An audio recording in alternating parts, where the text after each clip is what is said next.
Read by Peter Cushing. This recording was made possible by the pupils and staff of Summerhill Academy, Aberdeen.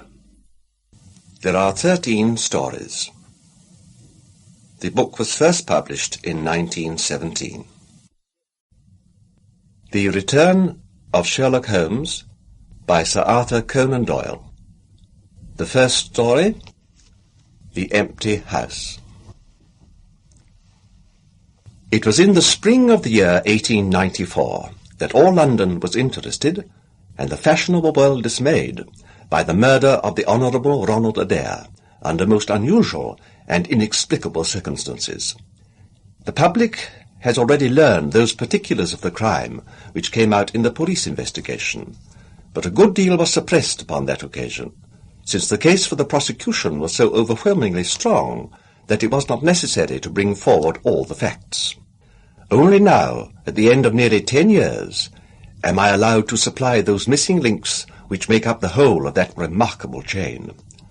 The crime was of interest in itself, but that interest was as nothing to me compared to the inconceivable sequel, which afforded me the greatest shock and surprise of any event in my adventurous life.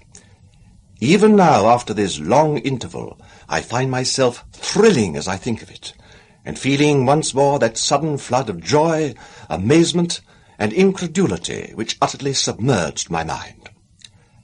Let me say to that public which has shown some interest in those glimpses which I have occasionally given them of the thoughts and actions of a very remarkable man, that they are not to blame me if I have not shared my knowledge with them, for I should have considered it my first duty to have done so, had I not been barred by a positive prohibition from his own lips, which was only withdrawn upon the 3rd of last month.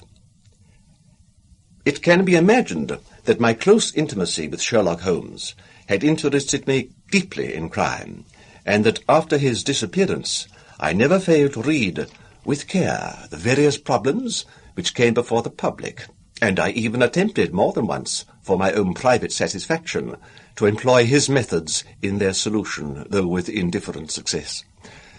There was none, however, which appealed to me like this tragedy of Ronald Adair. As I read the evidence at the inquest, which led up to a verdict of wilful murder against person or persons unknown, I realized more clearly than I had ever done the loss which the community had sustained by the death of Sherlock Holmes. There were points about this strange business which would, I was sure, have specially appealed to him, and the efforts of the police would have been supplemented, or more probably anticipated, by the trained observation and the alert mind of the first criminal agent in Europe. All day as I drove upon my round, I turned over the case in my mind, and found no explanation which appeared to me to be adequate. At the risk of telling a twice-told tale, I will recapitulate the facts as they were known to the public at the conclusion of the inquest. The Honourable Robert Adair was the second son of the Earl of Maynooth, at that time governor of one of the Australian colonies. Adair's mother had returned from Australia to undergo an operation for cataract, and she, her son Ronald, and her daughter Hilda were living together at 427 Park Lane. The youth moved in the best society, had, so far as was known, no enemies and no particular vices. He had been engaged to Miss Edith Woodley of Carstairs, but the engagement had been broken off by mutual consent some months before, and there was no sign that it had left any very profound feeling behind it. For the rest, the man's life moved in a narrow and conventional circle, for his habits were quiet and his nature unemotional. Yet it was upon this easy-going young aristocrat that death came in most strange and unexpected form, between the hours of 10 and 11:20 on the night of March 30, 1894. Ronald Adair was fond of cards, playing continually, but never for such stakes as would hurt him. He was a member of the Baldwin, the Cavendish, and the Bagatelle card clubs. It was shown that after dinner on the day of his death, he had played a rubber of whist at the latter club. He had also played there in the afternoon. The evidence of those who had played with him, Mr. Murray, Sir John Hardy, and Colonel Moran showed that the game was whist, and that there was a fairly equal fall of the cards. Adair might have lost £5, but not more. His fortune was a considerable one, and such a loss could not in any way affect him. He had played every day at one club or another, but he was a cautious player, and usually rose a winner. It came out in evidence that in partnership with Colonel Moran he had actually won as much as £420 in a sitting some weeks before from Godfrey Milner and Lord Balmoral. So much for his recent history as it came out at the inquest. On the evening of the crime, he returned from the club exactly at 10. His mother and sister were out, spending the evening with a relation. The servant deposed that she heard him enter the front room on the second floor, generally used as his sitting room. She had lit a fire there, and as it smoked, she had opened the window. No sound was heard from the room until 11:20, the hour of the return of Lady Maynooth and her daughter. Desiring to say good night, she had attempted to enter her son's room. The door was locked on the inside, and no answer could be got to their cries and knocking. Help was obtained, and the door forced. The unfortunate young man was found lying near the table. His head had been horribly mutilated by an expanding revolver bullet, but no weapon of any sort was to be found in the room. On the table lay 2 banknotes for £10 each, and £17 10 in silver and gold, the money arranged in little piles of varying amount.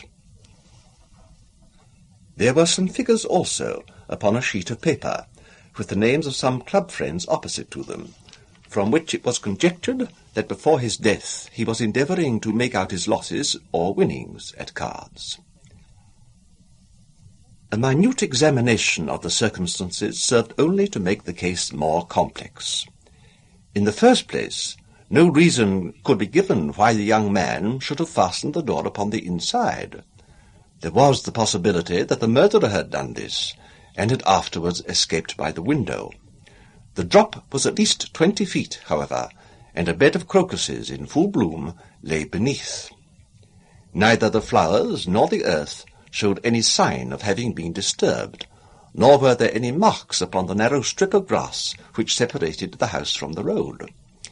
Apparently, therefore, it was the young man himself who had fastened the door. But how did he come by his death? No one could have climbed up to the window without leaving traces.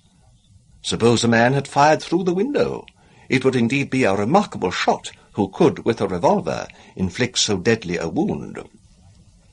Again, Park Lane is a frequented thoroughfare, and there is a cab stand within 100 yards of the house. No one had heard a shot, and yet there was the dead man, and there the revolver bullet, which had mushroomed out as soft-nosed bullets will, and so inflicted a wound which must have caused instantaneous death. Such were the circumstances of the Park Lane mystery, which were further complicated by entire absence of motive, since, as I have said, young Adair was not known to have any enemy, and no attempt had been made to remove the money or valuables in the room. All day I turned these facts over in my mind, endeavouring to hit upon some theory which would reconcile them all, and to find that line of least resistance which my poor friend had declared to be the starting point of every investigation. I confess that I made little progress. In the evening I strolled across the park, and found myself about 6 o'clock at the Oxford Street end of Park Lane. A group of loafers upon the pavements, all staring up at a particular window, directed me to the house which I had come to see. A tall, thin man with coloured glasses, whom I strongly suspected of being a plain-clothes detective, was pointing out some theory of his own, while the others crowded round to listen to what he said. I got as near as I could, but his observations seemed to me to be absurd, so I withdrew again in some disgust. As I did so, I struck against an elderly, deformed man who had been behind me, and I knocked down several books which he was carrying. I remember that as I picked them up, I observed the title of one of them, The Origin of Tree Worship, and it struck me that the fellow must be some poor bibliophile who, either as a trade or as a hobby, was a collector of obscure volumes. I endeavoured to apologize for the accident, but it was evident that these books, which I had so unfortunately maltreated, were very precious objects in the eyes of their owner. With a snarl of contempt, he turned upon his heel, and I saw his curved back and white side whiskers disappear among the throng. My observations of number 427 Park Lane did little to clear up the problem in which I was interested. The house was separated from the street by a low wall and railing, the whole not more than 5 feet high. It was perfectly easy, therefore, for anyone to get into the garden, but the window was entirely inaccessible, since there was no water pipe or anything which could help the most active man to climb it. More puzzled than ever, I retraced my steps to Kensington. I had not been in my study 5 minutes when the maid entered to say that a person desired to see me. To my astonishment, it was none other than my strange old bookkeeper, his sharp, wizened face peering out from a frame of white hair, and his precious volumes, a dozen of them at least, wedged under his right arm. "You're surprised to see me, sir," said he in a strange, croaking voice. I acknowledged that I was. "Well, I've a conscience, sir, and when I chanced to see you go into this house, as I came hobbling after you, I thought to myself, I'll just step in and see that kind gentleman, and tell him that if I was a bit gruff in me manner, there was not any harm meant, and that I am much obliged to him for picking up me books." "Oh, you make too much of a trifle," said I. "May I ask how you knew who I was?" "Well, sir, if it isn't too great a liberty, I am a neighbour of yours, for you'll find me little bookshop at the corner of Church Street, and very happy to see you, I am sure. Maybe you collect yourself, sir? Here's British Birds, and Catullus, and the Holy War, a bargain, every one of them. With 5 volumes, you could just fill that gap on that second shelf. It looks untidy, does it not, sir?" I moved my head to look at the cabinet behind me. When I turned again, Sherlock Holmes was standing smiling at me across my study table. I rose to my feet, stared at him for some seconds in utter amazement, and then it appears that I must have fainted for the first and the last time in my life. Suddenly a grey mist swirled before my eyes, and when it cleared I found my collar ends undone, and the tingling aftertaste of brandy upon my lips. Holmes was bending over my chair, his flask in his hand. "My dear Watson," said the well-remembered voice, "I owe you 1,000 apologies. I had no idea that you would be so affected." I gripped him by the arm. "Holmes," I cried, "is it really you? Can it indeed be that you are alive? Is it possible that you succeeded in climbing out of that awful abyss?" "Wait a moment," said he. "Are you sure that you are really fit to discuss things? I have given you a serious shock by my unnecessarily dramatic appearance." "I am all right, but indeed, Holmes, I can hardly believe my eyes. Good heavens, to think that you of all men, should be standing in my study." Again I gripped him by the sleeve and felt the thin, sinewy arm beneath it. "Well, you're not a spirit anyhow," said I. "My dear chap, I am overjoyed to see you. Sit down and tell me how you came alive out of that dreadful chasm." He sat opposite to me and lit a cigarette in his old nonchalant manner. He was dressed in the seedy frock-coat of the old book merchant, but the rest of that individual lay in a pile of white hair and old books upon the table. Holmes looked even thinner and keener than of old, but there was a dead-white tinge in his aquiline face, which told me that his life recently had not been a healthy one. "Oh, I'm glad to stretch myself, Watson," said he. It is no joke when a tall man has to take a foot off his stature for several hours on end. "Now, my dear fellow, in the matter of these explanations we have, if I may ask for your cooperation, a hard and dangerous night's work in front of us. Perhaps it would be better if I gave you an account of the whole situation when that work is finished. I am full of curiosity. I should much prefer to hear now. You'll come with me tonight?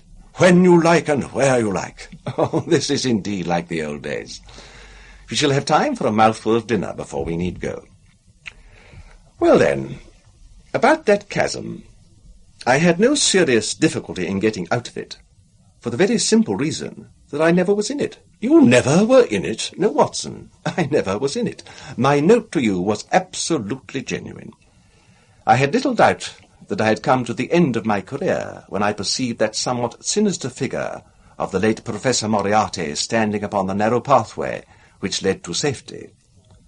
I read an inexorable purpose in his grey eyes. I exchanged some remarks with him, therefore, and obtained his courteous permission to write the short note which you afterwards received. I left it with my cigarette-box and my stick, and I walked along the pathway, Moriarty still at my heels. When I reached the end, I stood at bay. He drew no weapon, but he rushed at me and threw his long arms around me. He knew that his own game was up, and was only anxious to revenge himself upon me. We tottered together upon the brink of the fall. I have some knowledge, however, of baretsu, or the Japanese system of wrestling, which has more than once been very useful to me. I slipped through his grip, and he, with a horrible scream, kicked madly for a few seconds, and clawed the air with both his hands. But for all his efforts, he could not get his balance, and over he went. With my face over the brink, I saw him fall for a long way. Then he struck a rock, bounded off, and splashed into the water. I listened with amazement to this explanation, which Holmes delivered between the puffs of his cigarette. "But the tracks," I cried. "I saw with my own eyes the two went down the path, and none returned." It came about in this way. The instant that the professor had disappeared, it struck me what a really extraordinary lucky chance fate had placed in my way. I knew that Moriarty was not the only man who had sworn my death. There were at least 3 others whose desire for vengeance upon me would only be increased by the death of their leader. They were all most dangerous men. One or other would certainly get me. On the other hand, if all the world was convinced that I was dead, they would take liberties, these men. They would lay themselves open, and sooner or later I could destroy them. Then it would be time for me to announce that I was still in the land of the living. So rapidly does the brain act, that I believe I had thought this all out before Professor Moriarty had reached the bottom of the Reichenbach fall. I stood up and examined the rocky wall behind me. In your picturesque account of the matter, which I read with great interest some months later, you assert that the wall was sheer. This was not literally true. A few small footholds presented themselves, and there was some indication of a ledge. The cliff is so high that to climb it all was an obvious impossibility, and it was equally impossible to make my way along the wet path without leaving some tracks. I might, it is true, have reversed my boots, as I have done on similar occasions, but the sight of 3 sets of tracks in one direction would certainly have suggested a deception. On the whole, then, it was best that I should risk the climb. It was not a pleasant business, Watson. The fall roared beneath me. I am not a fanciful person, but I give you my word that I seemed to hear Moriarty's voice screaming at me out of the abyss.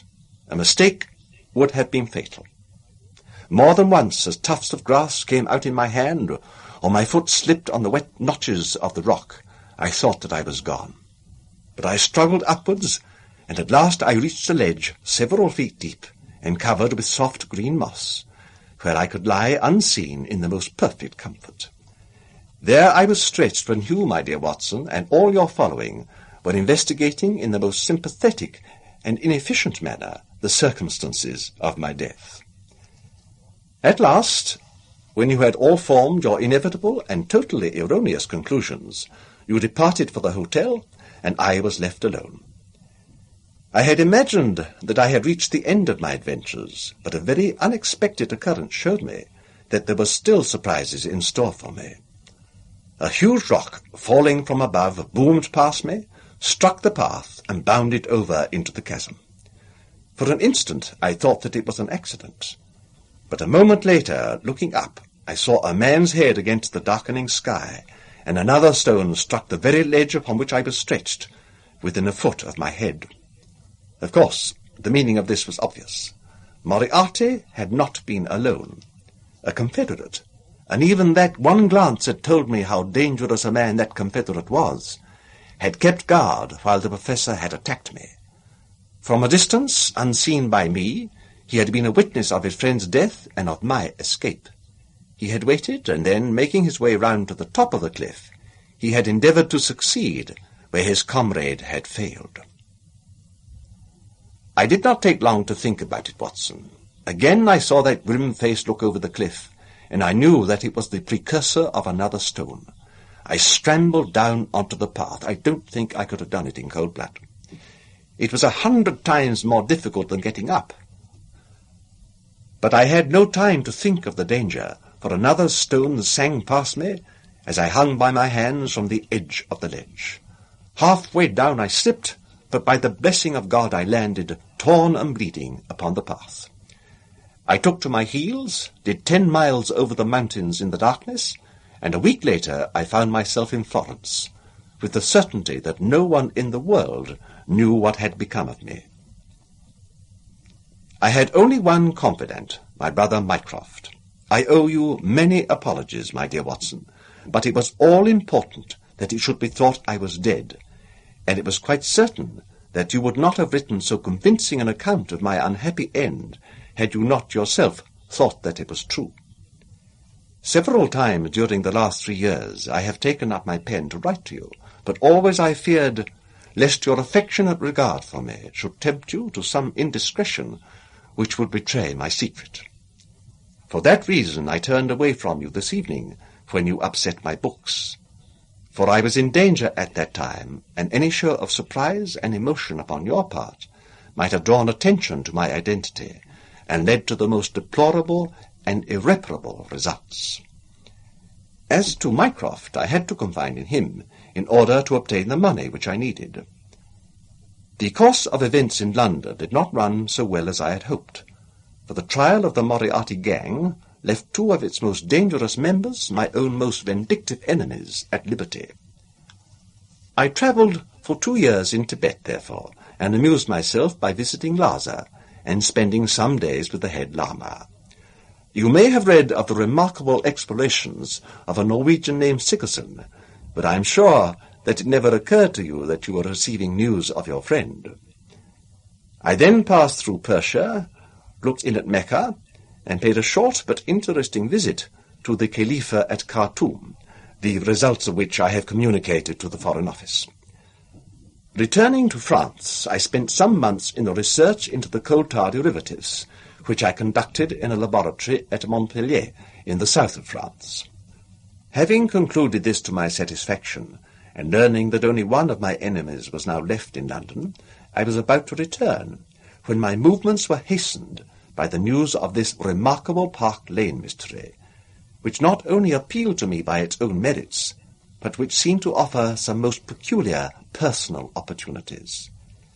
I came over at once to London, called in my own person at Baker Street, threw Mrs. Hudson into violent hysterics, and found that Mycroft had preserved my rooms and my papers exactly as they had always been.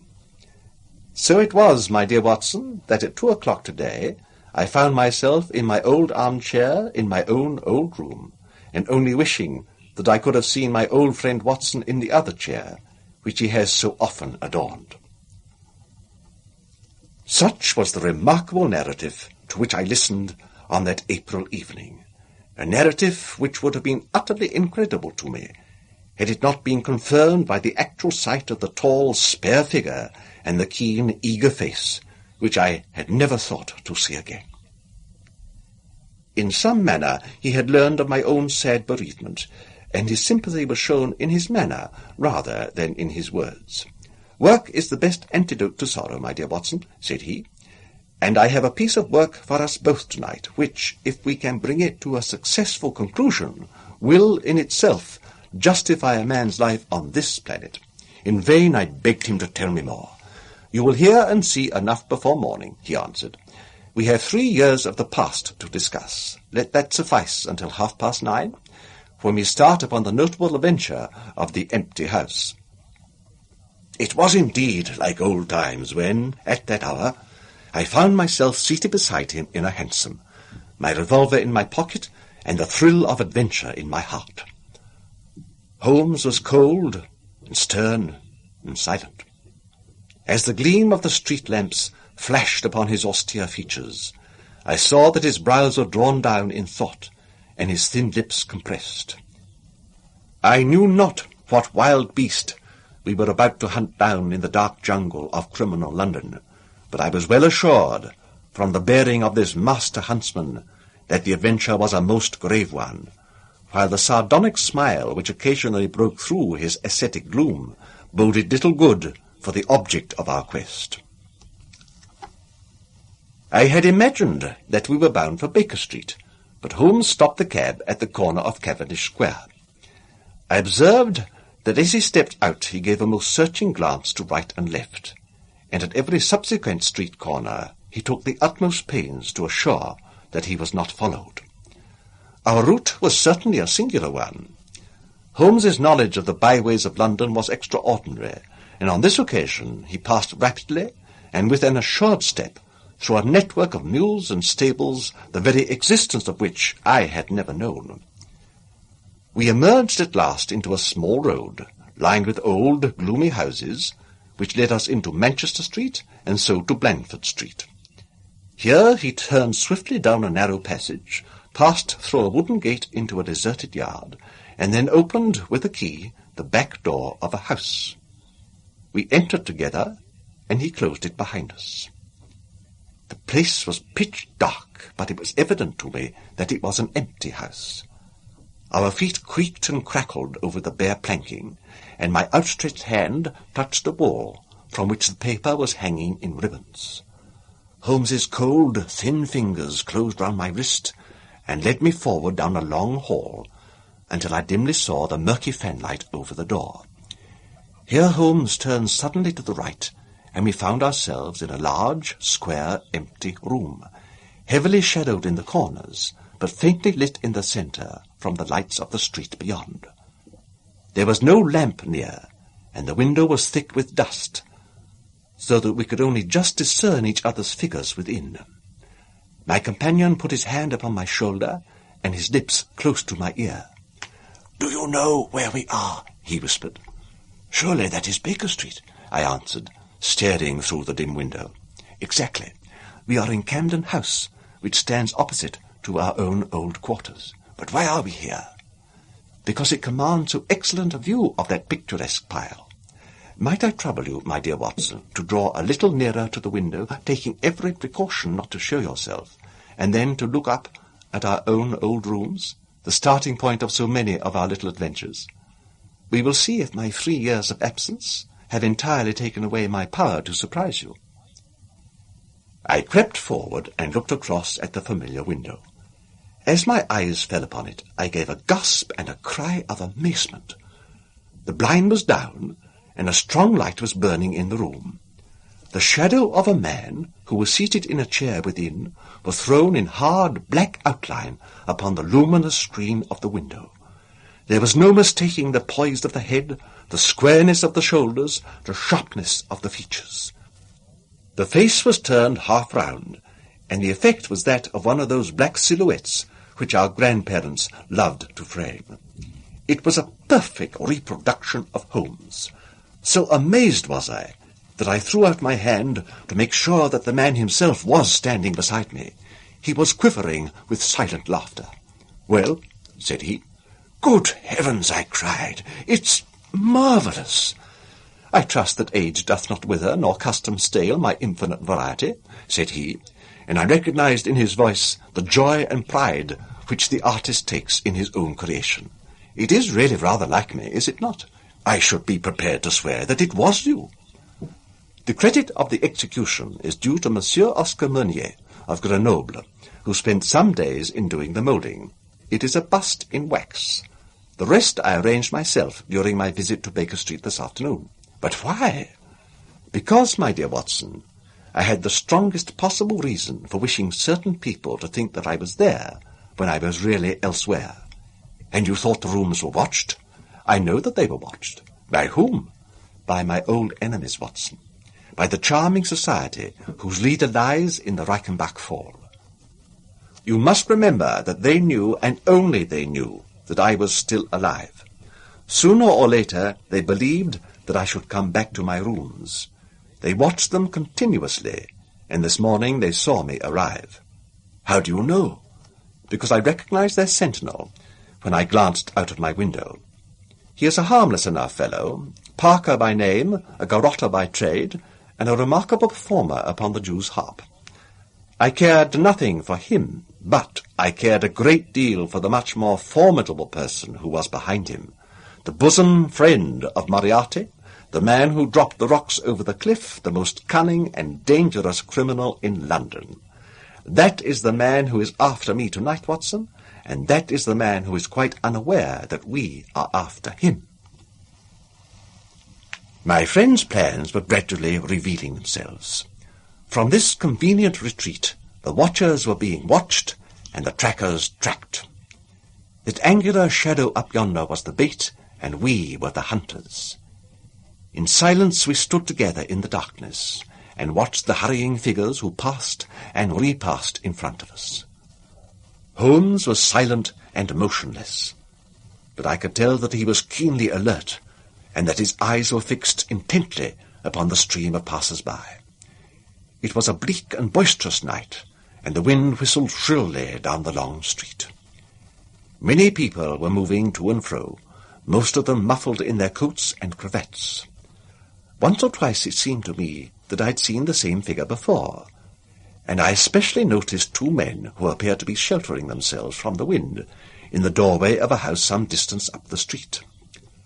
I tried to draw my companion's attention to them, but he gave a little ejaculation of impatience and continued to stare into the street. More than once he fidgeted with his feet and tapped rapidly with his fingers upon the wall.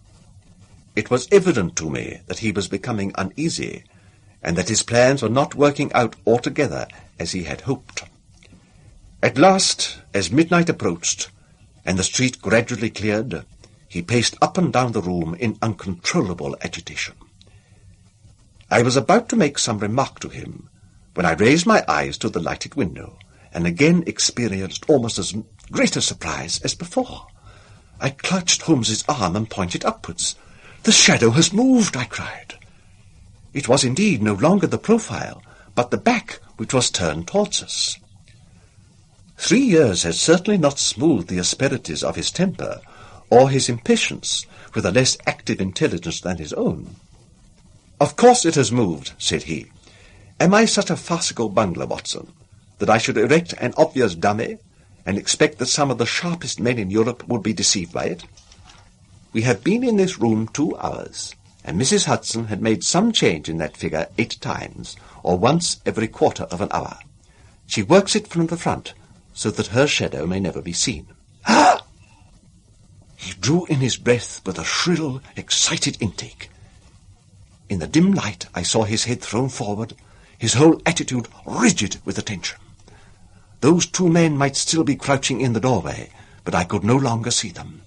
All was still and dark, save only that brilliant yellow screen in front of us, with the black figure outlined upon its centre. Again, in the utter silence, I heard that thin, sibilant note which spoke of intense, suppressed excitement. An instant later, he pulled me back into the darkest corner of the room, and I felt his warning hand upon my lips. The fingers which clutched me were quivering. Never had I known my friend more moved, and yet the dark street still stretched lonely and motionless before us. But suddenly I was aware of that which his keener senses had already distinguished. A low, stealthy sound came to my ears, not from the direction of Baker Street, but from the back of the very house in which we lay concealed. A door opened and shut. An instant later, steps crept down the passage, steps which were meant to be silent, but which reverberated harshly through the empty house. Holmes crouched back against the wall, and I did the same, my hand closing upon the handle of my revolver. Peering through the gloom, I saw the vague outline of a man, a shade blacker than the blackness of the open door. He stood for an instant, and then he crept forward, crouching, menacing, into the room. He was within 3 yards of us, this sinister figure, and I had braced myself to meet his spring, before I realized that he had no idea of our presence. He passed close beside us, stole over to the window, and very softly and noiselessly raised it for half a foot. As he sank to the level of this opening, the light of the street, no longer dimmed by the dusty glass, fell full upon his face. The man seemed to be beside himself with excitement. His 2 eyes shone like stars, and his features were working convulsively. He was an elderly man, with a thin, projecting nose, a high, bald forehead, and a huge, grizzled moustache. An opera hat was pushed to the back of his head, and an evening dress shirt-front gleamed out through his open overcoat. His face was gaunt and swarthy, scored with deep, savage lines. In his hand he carried what appeared to be a stick, but as he laid it down upon the floor it gave a metallic clang. Then from the pocket of his overcoat he drew a bulky object, and he busied himself in some task, which ended with a loud, sharp click, as if a spring or bolt had fallen into its place. Still kneeling upon the floor, he bent forward and threw all his weight and strength upon some lever, with the result that there came a long, whirling, grinding noise, ending once more in a powerful click. He straightened himself then, and I saw that what he held in his hand was a sort of a gun, with a curiously misshapen butt. He opened it at the breech, put something in, and snapped the breech block. Then, crouching down, he rested the end of the barrel upon the ledge of the open window, and I saw his long moustache droop over the stock, and his eye gleam as it peered along the sights. I heard a little sigh of satisfaction as he cuddled the butt into his shoulder, and saw that amazing target, the black man on the yellow ground, standing clear at the end of his foresight. For an instant he was rigid and motionless. Then his figure tightened on the trigger. There was a strange, loud whiz, and a long, silvery tinkle of broken glass. At that instant Holmes sprang like a tiger onto the marksman's back and hurled him flat upon his face. He was up again at a moment, and with convulsive strength he seized Holmes by the throat. But I struck him on the head with the butt of my revolver, and he dropped again upon the floor. I fell upon him, and as I held him my comrade blew a shrill call upon a whistle. There was the clatter of running feet upon the pavement, and 2 policemen in uniform, with one plain-clothes detective, rushed through the front entrance and into the room. "That you, Lestrade?" said Holmes. "Yes, Mr. Holmes. I took the job myself. It's good to see you back in London, sir." "I think you want a little unofficial help. 3 undetected murders in 1 year won't do, Lestrade. But you handled the Moseley mystery with less than your usual... That's to say, you handled it fairly well." We had all risen to our feet, our prisoner breathing hard, with a stalwart constable on each side of him. Already a few loiterers had begun to collect in the street. Holmes stepped up to the window, closed it, and dropped the blinds. Lestrade had produced 2 candles, and the policemen had uncovered their lanterns. I was able, at last, to have a good look at our prisoner. It was a tremendously virile and yet sinister face which was turned towards us. With the brow of a philosopher above and the jaw of a sensualist below, the man must have started with great capacities for good or for evil. But one could not look upon his cruel blue eyes with their drooping, cynical lids, or upon the fierce, aggressive nose and the threatening, deep-lined brow, without reading nature's plainest danger signals. He took no heed of any of us, but his eyes were fixed upon Holmes's face with an expression in which hatred and amazement were equally blended. "You fiend," he kept on muttering. "You clever, clever fiend." "Ah, Colonel," said Holmes, arranging his rumpled collar, "journeys end in lovers' meetings, as the old play says. I don't think I have had the pleasure of seeing you since you favoured me with those attentions as I lay on the ledge above the Reichenbach Fall." The Colonel still stared at my friend like a man in a trance. "You cunning, cunning fiend," was all that he could say. "I have not introduced you yet," said Holmes. "This gentleman is Colonel Sebastian Moran, once of Her Majesty's Indian Army, and the best heavy game shot that our Eastern Empire has ever produced. I believe I am correct, Colonel, in saying that your bag of tigers still remain unrivalled?" The fierce old man said nothing, but still glared at my companion. With his savage eyes and bristling moustache, he was wonderfully like a tiger himself. "I wonder that my very simple stratagem could deceive so old a shikarai," said Holmes. "It must be very familiar to you. Have you not tethered a young kid under a tree, lain above it with your rifle, and waited for the bait to bring up your tiger? This empty house is my tree, and you are my tiger. You have possibly had other guns in reserve, in case there should be several tigers, or in the unlikely supposition of your own aim failing you. These," he pointed round, "are my other guns. The parallel is exact." Colonel Moran sprang forward with a snarl of rage, but the constables dragged him back. The fury upon his face was terrible to look at. "I confess that you had one small surprise for me," said Holmes. "I did not anticipate that you would yourself make use of this empty house, and this convenient front window. I had imagined you as operating from the street, where my friend Lestrade and his merry men were awaiting you. With that exception, all has gone as I expected." Colonel Moran turned to the official detective. "You may, or you may not, have just cause for arresting me," said he. "But at least there can be no reason why I should submit to the gibes of this person. If I am in the hands of the law, let things be done in a legal way." "Well, that's reasonable enough," said Lestrade. "Nothing further you have to say, Mr. Holmes, before we go?" Holmes had picked up the powerful air gun from the floor and was examining its mechanism. "An admirable and unique weapon," said he, "noiseless and of tremendous power. I knew von Herder, the blind German mechanic, who constructed it to the order of the late Professor Moriarty.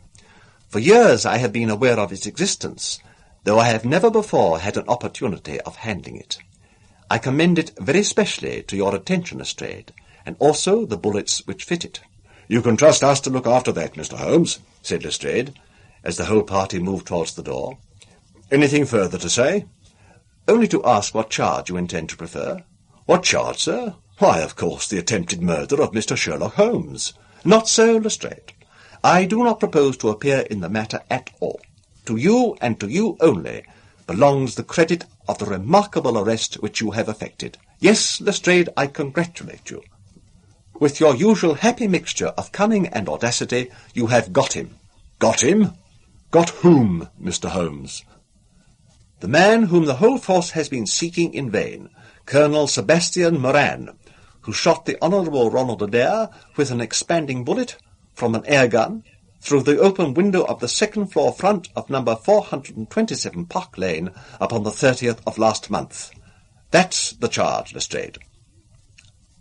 And now, Watson, if you can endure the draught from a broken window, I think that half an hour in my study over a cigar may afford you some profitable amusement." Our old chambers had been left unchanged, through the supervision of Mycroft Holmes and the immediate care of Mrs. Hudson. As I entered, I saw, it is true, an unwonted tidiness, but the old landmarks were all in their places. There were the chemical corner and the acid-stained, deal-topped table. There, upon a shelf, was the row of formidable scrapbooks and books of reference, which many of our fellow citizens would have been so glad to burn. The diagrams, the violin case, and the pipe rack, even the Persian slipper which contained the tobacco, all met my eye as I glanced round me. There were two occupants of the room, one Mrs. Hudson, who beamed upon us both as we entered, the other the strange dummy, which had played so important a part in the evening's adventures. It was a wax-coloured model of my friend, and so admirably done that it was a perfect facsimile.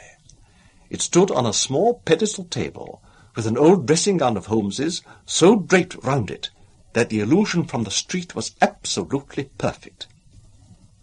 "I hope you preserved all precautions, Mrs. Hudson," said Holmes. "I went to it on my knees, sir, just as you told me." "Excellent. You carried the thing out very well. Did you observe where the bullet went?" "Yes, sir. I'm afraid it has spoilt your beautiful bust, for it passed right through the head and flattened itself on the wall. I picked it up from the carpet. Here it is." Holmes held it out to me. "A soft revolver bullet, as you perceive, Watson. There's genius in that, for who would expect to find such a thing fired from an air gun? All right, Mrs. Hudson, I am much obliged for your assistance. And now, Watson, let me see you in your old seat once more, for there are several points which I should like to discuss with you." He had thrown off the seedy frock-coat, and now he was the Holmes of old, in the mouse-coloured dressing-gown which he took from his effigy. "The old shikaree's nerves have not lost their steadiness, or his eyes their keenness," said he with a laugh, as he inspected the shattered forehead of his bust. "Plumb in the middle of the back of the head, and smack through the brain. He was the best shot in India, and I expect there are few better in London. Have you heard the name?" "No, I have not." Well, such is fame. But then, if I remember aright, you had not heard the name of Professor James Moriarty, who had one of the great brains of the century. Just give me down my index of biographies from the shelf." He turned over the pages lazily, leaning back in his chair and blowing great clouds of smoke from his cigar. "My collection of M's is a fine one," said he. "Moriarty himself is enough to make any letter illustrious. And here is Morgan the poisoner, and Merridew of abominable memory, and Matthews, who knocked out my left canine in the waiting-room at Charing Cross. And finally, here is our friend of tonight." He handed over the book, and I read. "Moran, Sebastian, Colonel. Unemployed. Formerly 1st Bangalore Pioneers. Born, London, 1840. Son of Sir Augustus Moran, C.B., once British Minister to Persia. Educated Eton and Oxford. Served in Jauakai campaign, Afghan campaign, Charasayab dispatches, Sherpa and Kabul. Author of Heavy Game of the Western Himalayas, 1881. 3 Months in the Jungle, 1884. Address, Condit Street. Clubs, the Anglo-American, the Tankerville, and the Bagatelle Card Club. On the margin was written in Holmes's precise hand, "The second most dangerous man in London." "This is astonishing," said I, as I handed back the volume. "The man's career is that of an honourable soldier." "It is true," Holmes answered. "Up to a certain point he did well. He was always a man of iron nerve, and the story is still told in India how he crawled down a drain after a wounded man-eating tiger. There are some trees, Watson, which grow to a certain height and then suddenly develop some unsightly eccentricity. You will see it often in humans.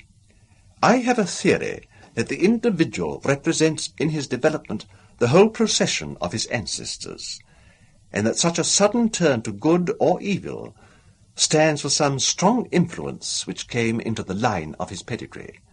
The person becomes, as it were, the epitome of the history of his own family." "It is surely rather fanciful."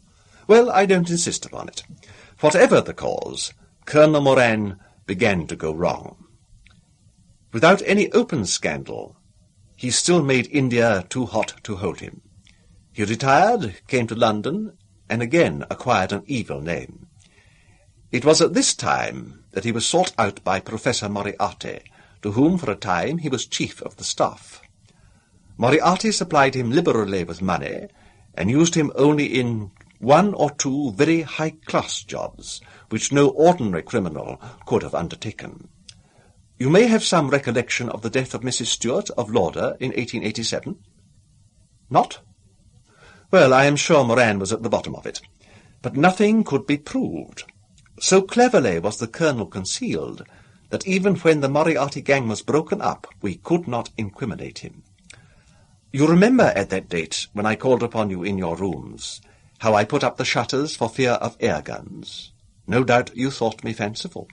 I knew exactly what I was doing, for I knew of the existence of this remarkable gun, and I knew also that one of the best shots in the world would be behind it. When we were in Switzerland, he followed us with Moriarty, and it was undoubtedly he who gave me that evil 5 minutes on the Reichenbach ledge. You may think that I read the papers with some attention during my sojourn in France, on the lookout for any chance of laying him by the heels. So long as he was free in London, my life would really not have been worth living. Night and day the shadow would have been over me, and sooner or later his chance must have come. What could I do? I could not shoot him at sight, or I should myself be in the dock. There was no use appealing to a magistrate. They cannot interfere on the strength of what would appear to them to be a wild suspicion, so I could do nothing. But I watched the criminal news, knowing that sooner or later I should get him. Then came the death of this Ronald Adair. My chance had come at last. Knowing what I did, was it not certain that Colonel Moran had done it? He had played cards with the lad. He had followed him home from the club. He had shot him through the open window. There was not a doubt of it.